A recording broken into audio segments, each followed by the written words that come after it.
Welcome to Mont Blanc, in the Swiss Jura Valley. Here, the Maisons to Watch manufacture in Villeray and Le Locle form a unique setup. In Villeray, where innovation has been a tradition since 1858, everything is crafted by hand. Watchmakers create groundbreaking complications of great complexity, like the exotourbillon, and utmost precision, like the chronograph. This expertise goes beyond Villeray to Le Locle.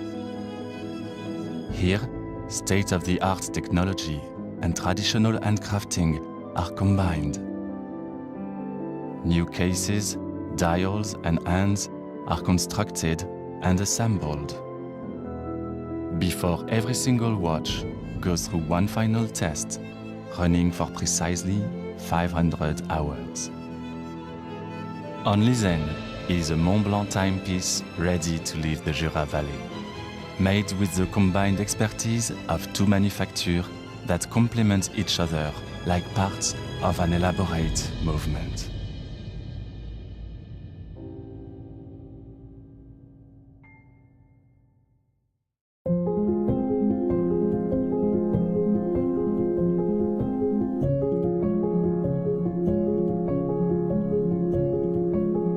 Ici, nous sommes au Sentier, chez Jaeger-LeCoultre. Pour un designer, se promener dans la Galerie du Patrimoine, ça a plusieurs intérêts. Le premier, c'est déjà de sentir toute cette histoire, de s'imprégner. Je dirais c'est quelque chose d'assez impalpable. Tout d'un coup, l'œil peut être attiré par un détail. Et ce détail, c'est une sorte de graine qu'on va arroser régulièrement et qui va permettre d'éclore une nouvelle idée à partir d'une idée qui a peut-être 50 ans, 60 ans. On s'est rapidement intéressé à un modèle particulier, iconique, connu de tous les collectionneurs, c'est la Polaris. Et plus particulièrement le modèle de 1968, qu'on appelle la Polaris Memovox, a la particularité d'intégrer une alarme.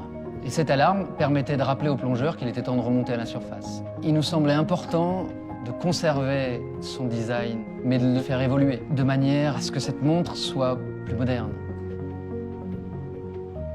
Un horloger, c'est un métier d'art.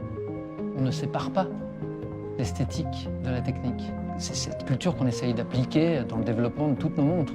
Nous, designers, on a besoin de renseignements techniques et les gens de la technique ont besoin de renseignements esthétiques. Et c'est cet échange continuel qui fait que chacun a conscience des problèmes de l'autre qui va permettre de développer plus facilement la montre. Quand on regarde les cornes de la nouvelle Polaris, l'idée c'était d'avoir des cornes beaucoup plus énergiques, plus dynamiques. Les matières du cadran sont différentes. On a conservé les index très grands qui permettent une lisibilité très rapide. Les couronnes ont été redessinées. Le bracelet caoutchouc a été intégré sur tout le caoutchouc avec une structure clou de Paris.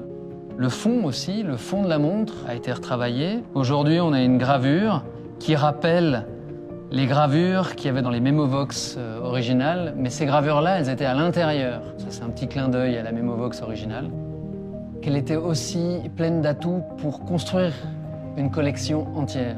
Pas uniquement une nouvelle Memovox avec la même fonction, mais aussi un chronographe, une montre automatique, un chronographe World Time. L'idée étant d'utiliser des complications utiles qui sont propres à la Polaris.